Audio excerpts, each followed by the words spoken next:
Well, good evening and welcome to Tucker Carlson Tonight. A year ago this evening, she was one of the most powerful Democrats in America. Now she is one of the most despised within her own party. Donna Brazile's been around an awfully long time. She ran Al Gore's presidential campaign in 2000. She was the acting chair of the DNC from July of 16 through November. But then her book came out. The title is Hacks, the inside story of the break-ins and breakdowns that put Donald Trump in the White House. Among other things, she says the DNC colluded with the Hillary campaign to effectively rig the primaries of last year. Plenty of professional Democrats, including CNN President Jeff Zucker, have been enraged by that charge and sought to undermine her credibility as a result. What does she have to say in response? Donna Brazile joins us tonight. Donna, thanks for coming on.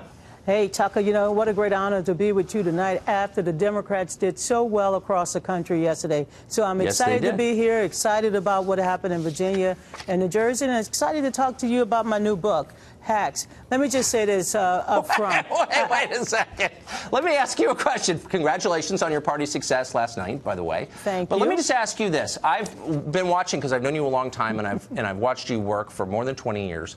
And I'm watching people who know you well, journalists and Democratic Party officials, go after you. And the one thing I notice is that the attacks all sound the same.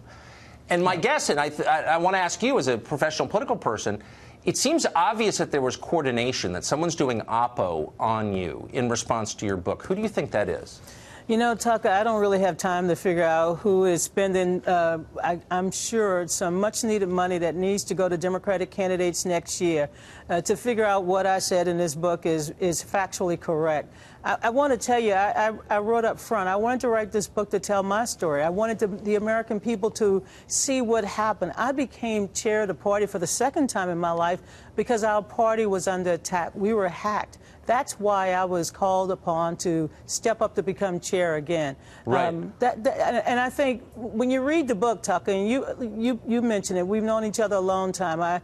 And we were colleagues once at CNN. The book it tells some hard truths. Because, as you well know, I'm not just any Democratic operative. I'm an activist. I come from the grassroots. I care about my party. I care about the future of my country and our democracy.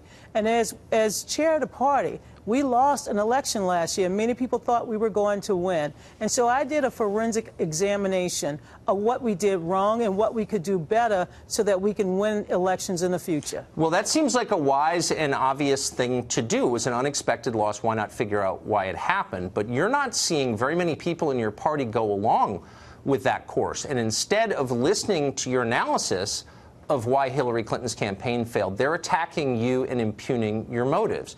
The Hillary campaign, almost every member of it, released a statement accusing you of buying Russia-fueled propaganda.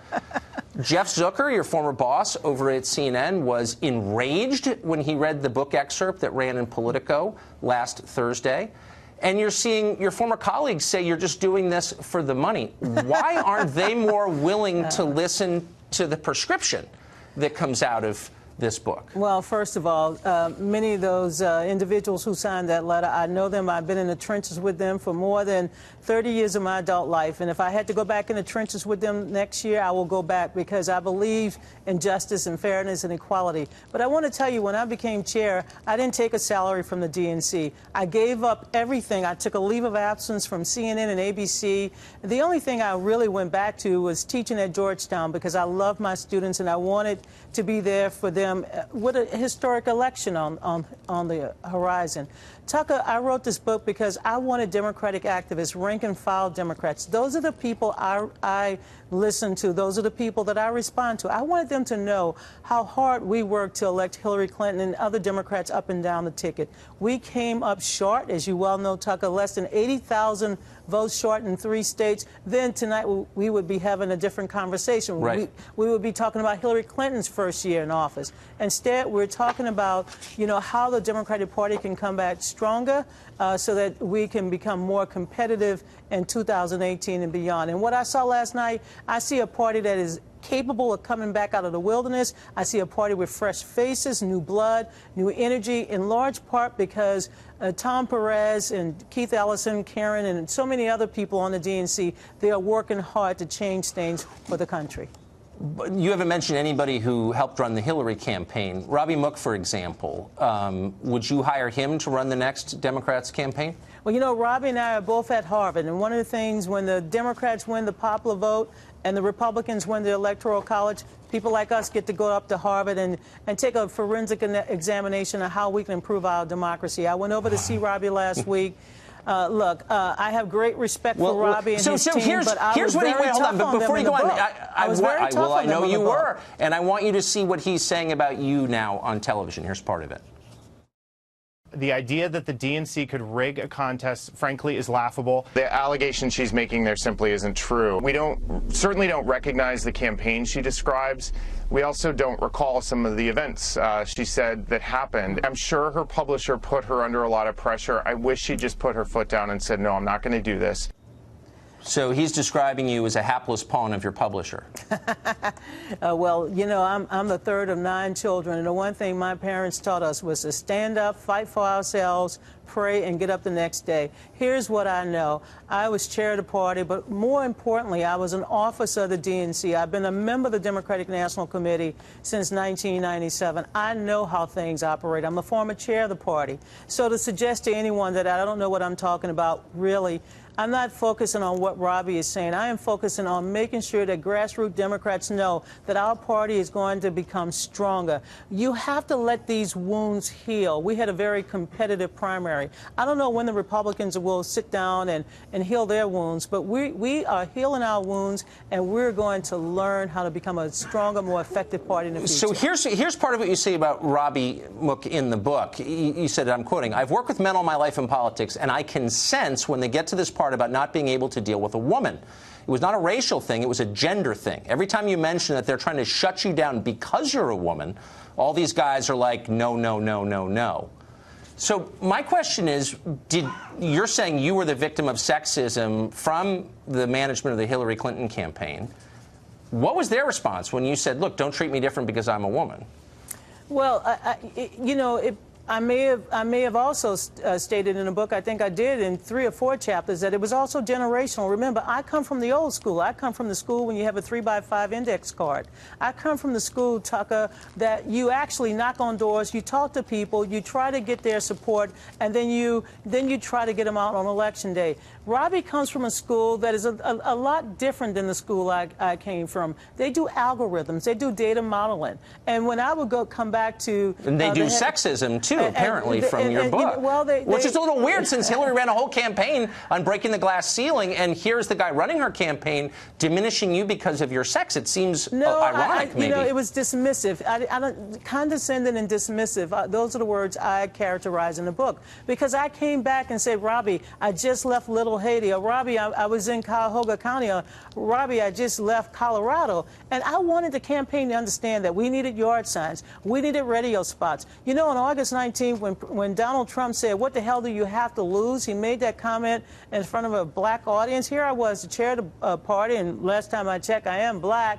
And I said, I want to respond. I had to write a column because I didn't control my resources. So I was fighting, Tucker, for what I normally fight for in a campaign, whether I'm a campaign activist or a campaign chairwoman. I am fighting for resources to get our message out because my job was to help elect Hillary Clinton and Democrats from the courthouse all the way up to the United States House and Senate. So you have this scene in the book that's been much remarked upon where Hillary's really sick. You say she's overworked and she's got a bronchial infection, maybe pneumonia, and she's so sick that you have this moment where you think maybe we need to replace her. Maybe she won't be able to continue, and that's the point at which you said maybe the vice president would be a good replacement. That's such a big deal that it was striking when I read that. I thought, here there are 1,000 reporters covering this campaign, and not one of them picked up anything like that the candidate's health was that bad, that she was being considered maybe not able to finish. Do you think reporters knew that? How could they not know that? Well, let me just tell you, I had a lot of reporters who were calling my office, calling my home, texting me, sending me emails. In fact, there was a reporter that I mentioned that broke the story to me that she had fainted. and I immediately called up to Brooklyn, and I tried to reach people on the road with her to find out if this was a rumor. As you all know, Tucker, with the Russian meddling in our campaign, and yes, it happened, there was so many rumors that you had to debunk.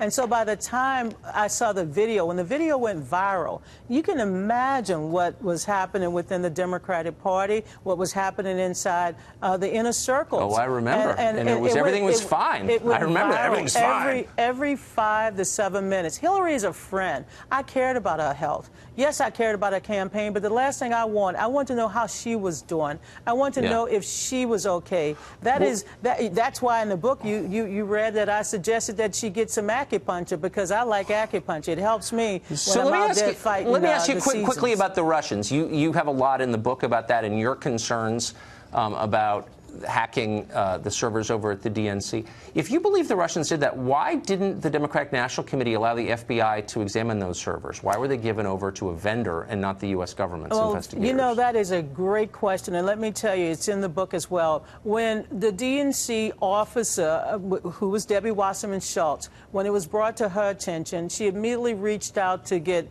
cybersecurity experts on board. She reached out to a former number 3 at the FBI who is currently working with a group, an organization called CrowdStrike. Yes. Along with our cyber attorney, they provided the FBI with everything that they requested. Remember, we were still using our system. Come on now. Come on now. If you think, so bottom line is it's Debbie Wasserman Schultz who made that decision. I think that's the headline here. But if you really think that the intelligence service of a foreign government is breaking into your computers in the middle of a campaign, you want actual federal investigators to get to the bottom of it. You're saying that she stopped that. No, she did not stop it. She cooperated. She cooperated. She turned over everything. But Tucker, we were still running a party. We still had our mainframe, being managed, being remediated. But you could allow the FBI access to that, Let me just tell you, we spent over $60,000 to provide the FBI and the government because we wanted their help. Tucker, after I received my FBI briefing in August, do you know what I wanted to do? I wanted to go over to the Pentagon. I didn't want to go back to the DNC. I wanted somebody to put yellow tape around the DNC. I was scared. We were under attack. And, we signed I don't know if we were under attack or not, because federal investigators never had access to your servers. If you recall, James Comey went under oath and said that he was able to get everything he needed from the DNC from this credible source. He doesn't know that, because he didn't have access to your servers. He shouldn't have said that. Why would we hold on to servers that were I don't know the answer to that. I was hoping to get it from you. Well, when I became chair, let me just say this, from the moment I became chair, we cooperated with DHS, FBI, CIA, anyone who would help us. We wanted help. Yeah, but not enough to give them your service. Our country was under attack, Tucker. It wasn't just the Democratic Party. No, look, I mean, we don't know the answer because Debbie Wasserman Schultz apparently wouldn't turn him over. So a couple of days ago, we turned over the information, though.